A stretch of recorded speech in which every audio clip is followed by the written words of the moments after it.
साथियों नमस्कार, मैं राम प्रताप सिंह कुशवाहा। हमारे चैनल ज्ञान एंड नॉलेज के प्रोग्राम मंथन में आप सबका स्वागत है और अभिनंदन है। वैसे आज तो भाई विश्व आत्महत्या रोकथाम दिवस है। मतलब संपूर्ण विश्व इस महा समस्या से चिंतित है, परेशान है, इसके विकल्प ढूंढ रहा है।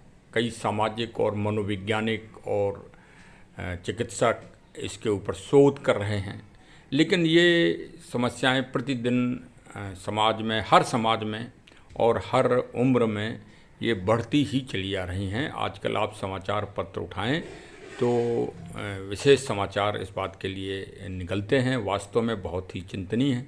और विशेषकर मैंने सर्वे किया है तो दो लोगों में ये ज़्यादा प्रवृत्तियाँ पाई जाती हैं। एक तो पढ़ने वाले बच्चों में, और विशेषकर इसका कोटा ऐसा जो है विशेष स्थान है, वो तो मेरी समझ से सारे वर्ल्ड में रिकॉर्ड बना रहा होगा। और दूसरा, आप अगर गौर करें, वैसे कोई गौर करता नहीं क्योंकि पुलिस वालों को बड़ा ताकतवर समझा जाता है और बहुत ही मजबूत समझा जाता है, लेकिन आत्महत्या दर में अगर आप पूरे भारत में सर्वे करें पुलिस अधिकारी और कर्मचारियों का, तो अभी हाल में ही कई पुलिस वालों ने सुसाइड ऐसा घृणित काम कर लिया है। वास्तव में एक चिंतनीय है। इसके मूल कारण क्या हैं? मूल कारण ये हैं कि अत्यधिक तनाव में व्यक्ति का जिंदा रहना और सामाजिक दृष्टि से और मनोवैज्ञानिक दृष्टि से जो हमारा निचोड़ है, जो हमारा एक सर्वे है, और मैंने पाया है पुलिस विभाग की सर्विस में रह के, क्योंकि कई हमने आत्महत्या वालों के पंचायतनामा भी भरे हैं, क्योंकि ये हमारा पुलिस का दायित्व है। और हाँ, ये निसंदेह जो है पुलिस प्रत्यक्ष और अप्रत्यक्ष रूप से ये एक अच्छा कार्य भी करती है। हाँ, देखा जाए तो समाज में जब आदमी जो है बहुत ही पीड़ित होता है तो वहाँ पुलिस पहुँचती है और पुलिस अपना ये नैतिक कर्तव्य भी करती है। लेकिन हम इस निष्कर्ष पे पहुँचे कि जिस समय आदमी भीषण तनाव में अपना जीवन गुजार रहा होता है और सोचने समझने की शक्ति खत्म हो जाती है, मतलब कि कर्तव्य विमूढ़ हो जाता है। श्री रामचरितमानस में एक इसका बहुत बड़ा उदाहरण आया है। आप लोग भी सोच रहे होंगे कि आज आखिर राम प्रताप जी ऐसा कौन सा ऐसा विषय लेके बैठ गए और जो बड़ा वैसा है, मतलब वास्तव में बहुत ही संवेदनशील है, बहुत इमोशनल जिसे कहा जाए। तो श्री रामचरितमानस में भी एक वृत्तांत आया है आत्महत्या का। हो सकता है कि आप लोगों ने ध्यान दिया हो, या आजकल बड़े बड़े सूरमा हैं ध्यान नहीं दे पा रहे होंगे, क्योंकि रामचरितमानस की तरफ तो अब लोगों ने थोड़ा देखना कम ही कर दिया है। गीता भी चले देख लीजिए, तो गीता में भी जो अर्जुन की स्थिति हुई थी युद्ध के दौरान, और जब गीता सुनाई भगवान ने, तो एक शब्द आया है किकृत विमूढ़। हाँ, थोड़ा उच्चारण में हमारे वो हो सकता है अभ्रंशता, तो उसे आप सुधार लें कृपया। तो वो इसी बात की घोतक है कि जब आदमी कोई निर्णय ना ले पाए, अनिर्णय की स्थिति में हो। तो श्री रामचरितमानस में प्रसंग कब आया है? पहले गीता का तो मैंने बता दिया कि गीता में जब युद्ध चल रहा था तब अर्जुन को ऐसा हुआ था, लेकिन रामचरितमानस में इस प्रसंग को ढूंढने के लिए थोड़ा सा लोगों को दिमाग लगाना पड़ेगा। मैं आपको बता रहा हूँ। और किसको आया था? जो श्री रामचरित की सबसे बड़ी पात्र हैं। श्री रामचरितमानस के लोग बाग समझते होंगे कि सबसे बड़े पात्र भगवान प्रभु श्री राम जी हैं, और निसंदेह हैं भी, लेकिन उनसे भी बड़ा एक पात्र है। वो हैं उनकी पत्नी माता सीता जी, जनक दुलारी जी, और उन्हीं से संबंधित ये प्रसंग है। मैं प्रसंग की लाइनें भी आपको पढ़कर सुना रहा हूँ। देखिए, आज चूँकि मंगलवार है और मंगलवार को हमारा चैनल एक विशेष शास्त्र के बारे में आपको जानकारी देता ही है, तो आज शास्त्र श्री रामचरितमानस ही मेरे सामने है।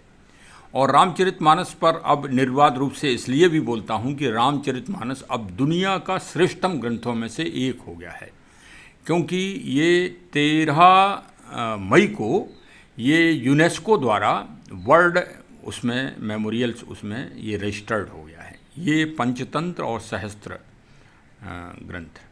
तो चलिए भाई, ये खुशी की बात है।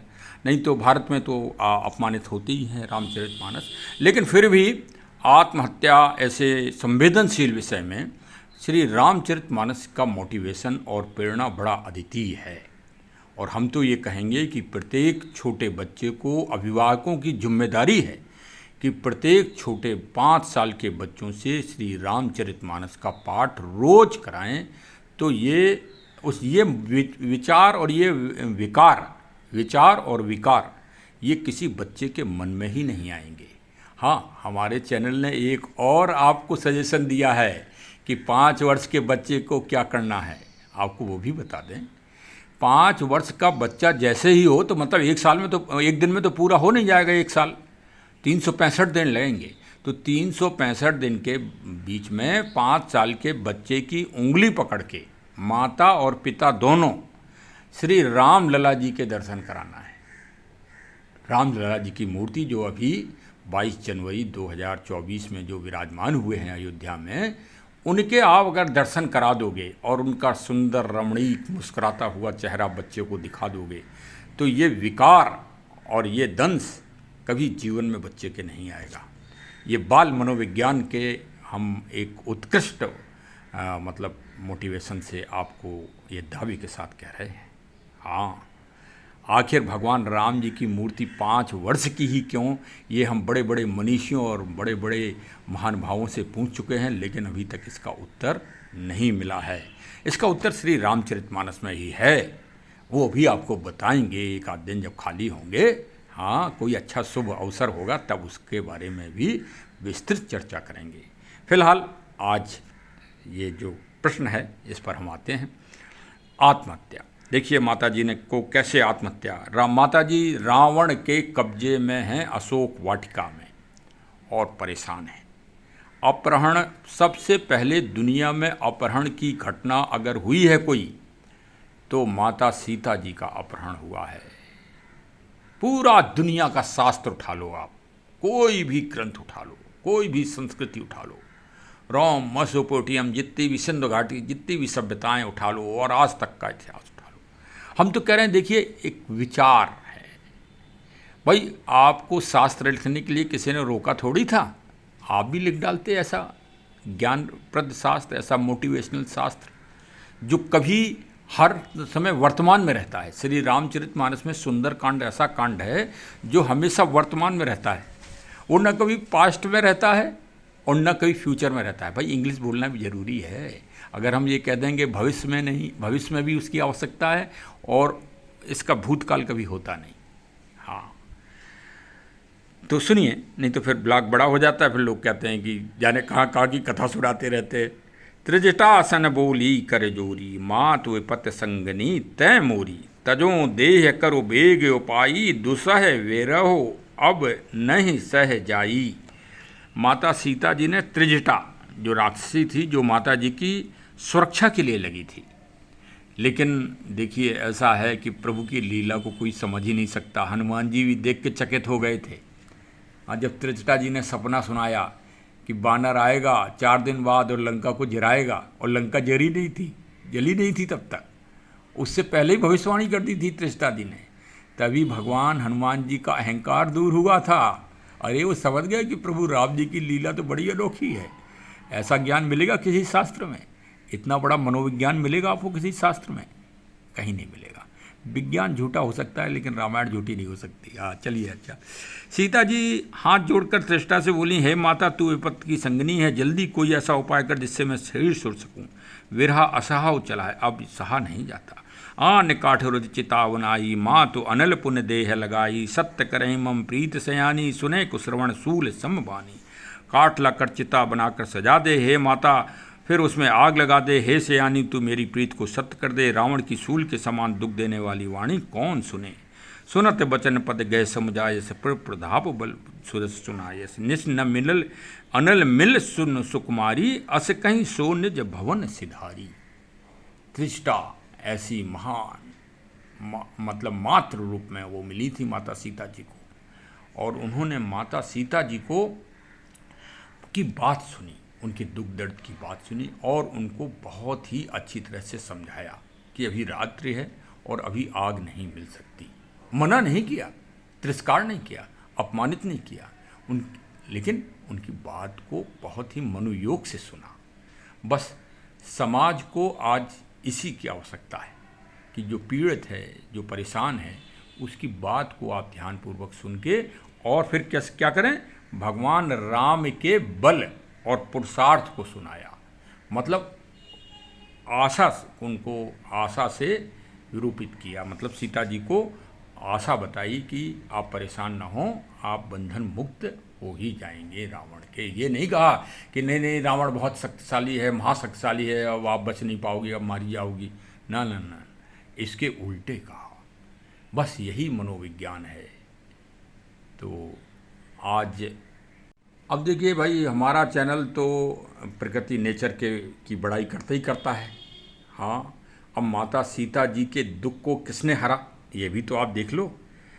हाँ, सुनहि विनहि मम बिटपे अशोका, सत्य नाम कर हर मम शोका, नूतन किसलय अनल समाना, देह अगन जन करहि निदाना।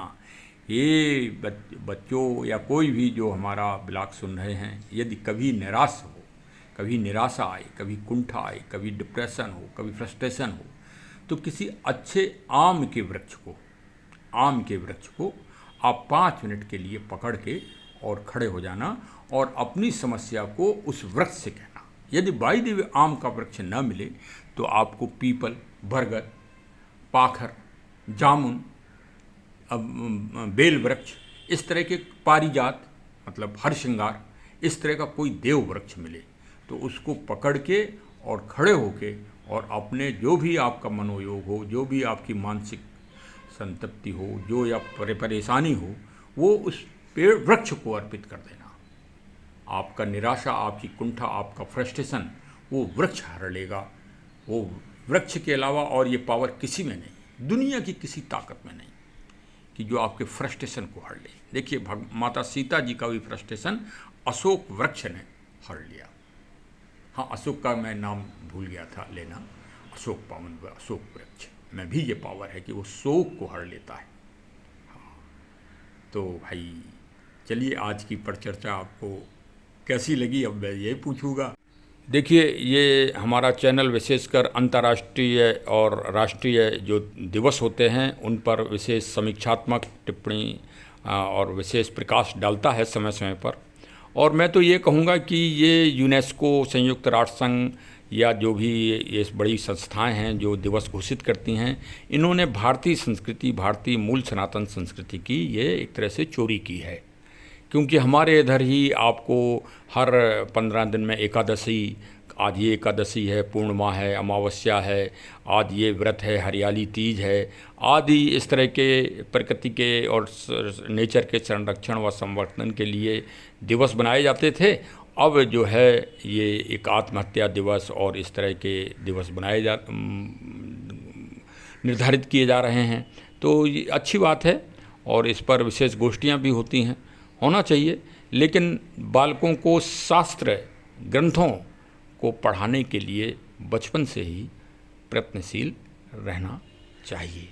इसका एक यही बिगर दवा का, बिगर खर्चे का ये एक बहुत बड़ा उपाय है। तो चलिए हम सब जागरूक होते हैं और आज से ही ये काम चालू कर देते हैं। अगर श्री रामचरितमानस आपके घर में ना हो तो एक ग्रंथ ला के रखिए। और अभिभावक बच्चों को दोष देते हैं कि बच्चे आजकल रामचरितमानस नहीं पढ़ रहे हैं। सत्य तो ये है कि हम लोग ही नहीं पढ़ रहे हैं, अभिभावक ही सबसे बड़े दोषी हैं इसके, और कोई दोषी नहीं, अभिभावक ही दोषी हैं। फिर अभिभावकों के बाद बच्चों पर आरोपित किया करिए। हर आरोप बच्चों पर लगाना अच्छी बात नहीं है। अभिभावक हम लोग ही दोषी हैं, हम लोग ही अपनी संस्कृति से, अपनी आध्यात्मिक शक्ति पुंज से दूर हो रहे हैं और उसी तरह से भगवान भी हमसे दूर होते जा रहे हैं। हाँ, ये एक बड़ा एक मतलब विचारणीय प्रश्न है। तो चलिए आज इतना ही। अब चैनल को सब्सक्राइब तो भाई कर ही लेना आज। हाँ, निवेदन है भाई, थोड़ा हमारा उत्साहवर्धन करते रहिए। हाँ, जिससे हम भी प्रसन्नचित्त रहें। हाँ, हमारा चैनल भी प्रसन्नचित्त रहे। चरे वेति चरे वेति चरे वेति। जय हिंद, जय हिंद, जय हिंद।